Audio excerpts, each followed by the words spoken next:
A Port Arthur police officer vacationing in New York City found himself compelled to show support for two slain NYPD officers. The officers were killed on December 20th when a shooter ambushed them in their patrol car in Brooklyn. Today, one of those officers was laid to rest as thousands of mourners paid their respects. KFDM's Kara Dixon spoke to the Port Arthur police officer about his Christmas Day experience.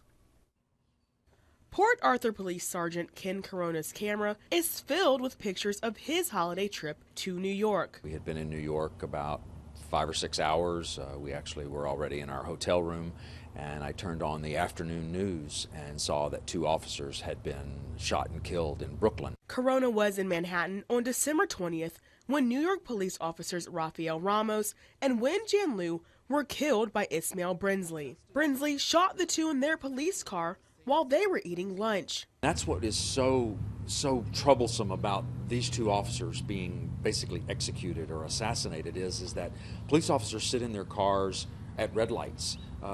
We sit in our cars in parking lot working on reports. Carona says he was upset and angry when he heard the news. Here it was 5 days before Christmas and these 2 officers being gunned down just for wearing a uniform. A memorial was set up where Ramos and Liu were killed as a tribute. On Christmas Day, I told my family that we really needed to go. We needed to go to the memorials. So they went to Myrtle Avenue where more than a dozen officers and others were gathered. Very solemn, a very somber, a very subdued emotions. On Christmas Day, a brother in blue who lives thousands of miles away did the only thing he could.